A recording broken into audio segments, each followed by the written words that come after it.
जय श्रीराम नमस्कार दर्शक बंधु आपण मैंने भल पाउथिबा आपणकर प्रिय यूट्यूब चैनल बीरेन टेच 939 को स्वागत जनाउछि। दर्शक बंधु पूर्व वीडियो आलोचना करथिले रक्त अर्शर चिकित्सा विषय आज आमे भगंदर विषय आलोचना करिवा। मलद्वारर अध इंच छाड़ी बाम और डाहाण पिचार प्रथम व्रण बाहरी सहजे नपाची टाण होई दरज होई किछि दिन परे सामान्य पानी लसा देई पुरातन होई रक्तपुंज बाहरे।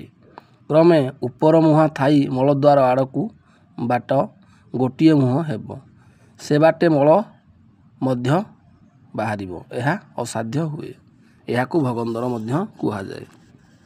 चिकित्सा भगंदर व्रण मुहरे अरख क्षीर लगाइले केतेक समय परे व्रण मुहरे रक्त देखाजिबो। बारंबार क्षीर लगाइले बहुत खराब रक्त बाहरी जीवो। एहीपरि 2 दिन करी रक्त बाहरी जीवो। एपरि 2 दिन करी रक्त बाहर करी देबे एवं बदरक्त बाहर करे अरख क्षीर भगंदर को मध्य नष्ट करिथाए। सुखिला क्षीर 64 ग्राम हिसाब रे दैनिक गोटिए पात्र रे एपरि 15 दिन खाइले रोग निर्मूल होइथाए। अरख क्षीर गोटिए पात्र रे रखी सुकाई शतकड़ा 88 भाग सुखिले बटिका करी खराए सुकाई शिशिरे रखी पारिबे। 12 ग्राम तबकी हरिताल 12 ग्राम रसकर्पूर और 24 ग्राम शोधित शत शंकुआ एसबू एकाठी खोलरे मर्दन करी खंडे कनारे बांधी गोटिए सरारे फिटिकारी 12 ग्राम रखी ता उपरे कना पुड़ा रखी ता उपरे 60 ग्राम फिटिकिरी चूर्ण देई आउ गोटिए सरा उपरे रखी तीव्र कोयला निआरे रखी 2 घंटा परे शीतल हेबा परे फिटिकिरी बाहर करी 2 पुटली को धीरे बाहर करी कनारे थिबा औषध को 8 घंटा मर्दन करी शिशिरे रखी 64 ग्राम हिसाब रे महू संगे दैनिक किछि दिन खाइले भगंदर चर्मकृष्ण विषेत गलित कृष्ण कैंसर फलप्रद। प्रथ्य गहम रुटी क्षीर घी चीनी खटा निषेध। हरिड़ा बाहाड़ा अँला पिपली प्रत्येक 24 ग्राम गुगुल 120 ग्राम एसबू गुआ घीरे मर्दन करी 6 ग्राम प्रमाण बटिका करी सकाळे खाली पेटरे गोटिए लेखाएं बटिका खाइले भगंदर रोग मध्य निवारित होइथाए।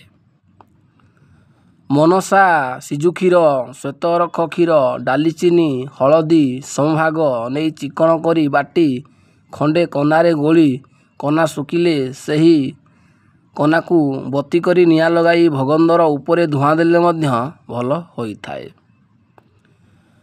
कड़ई रे राशि तेल फेण मारी फुटाई सेथिरु 10 अंगुल क्वाथ मूषा मांस बाटी पकाई पाक करी पानी मारी तैल को शिशिरे रखी मारिले मध्य भगंदर मलद्वार बाहरी पड़िया मध्य भल होइथाए।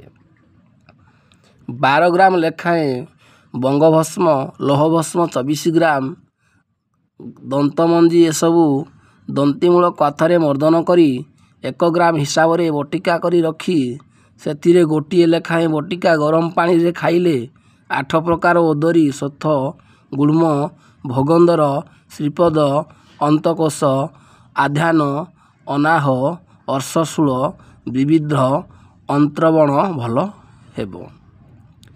चितापारु चेर रसुण गंठी हलदी समभाग नहीं चूर्ण करी सामान्य पानी देई चिकण करी बाटी 0.5 ग्राम मात्रा रे बटिका करी दिन को 2 थर लेखाए 8 दिन पर्यंत खाइले अर्श मलकंटक भगंदर भल होइथाए। आंबिल आमिष खाइबा निषेध। हिंगुलारू बाहरी थिबा पारा 12 ग्राम शोधित अमला सार गंधक 12 ग्राम मिसाई 3 घंटा मर्दन करी शिशिरे रखिबे। एहार नाम कजली। बल बयस देखी कजली 0.5 ग्राम जाए चिमुटाए सजना छेली रस चामुचे कलरा पत्र रस देई एपरी दिन को 2 थर अंतत 15 दिन लगाई खाइले रोग भल होइजिवो। क्षीर घी यथेष्ट खाइब लुण खाइबे नाही। लुणयुक्त मलमरू कौनसी भगंदर ଘାରେ ଲଗାଇ ପାରିବେ। ତ୍ରିଫଳାର କାଥରେ କଇଁଚର ଖୋଳ ବା ବିରାଡ଼ିର ହାଡ଼ ଘୋରି ଲଗାଇ ପାରିବେ। ଭାତ ଚକୁଟି ଗୁଳା କରି ନିଆଁରେ ଚୂନ କରି ମୟୂର ରାଗିଆ ତୁତିଆ ପୋଡ଼ି ଚୂନ କରି ଭାତ ଚୂନ 12 ଗ୍ରାମ ଓଜନ ତୁତିଆ ଭସ୍ମ ମିଶାଇ ଶିଶିରେ ରଖି ଏ ଚୂନ 2-4 ଦିନ ଘାରେ ଲଗାଇଲେ ପୁଜ ବାହାରି ଘା ଶୁଖିଯାଏ। ବବୁଲ ଗଛର ଅଠା ପାଣିରେ ଫୁଟାଇ ପାଣି ମାରି ମଲମ ପରି କରି ଉଷୁମ ଥାଉ ଭଗନ୍ଦର ଘାରେ ଲଗାଇଲେ ଏପରି 3-4 ଦିନରେ ବ୍ରଣ ଫାଟି ଘା ଶୁଖିଯାଇଥାଏ।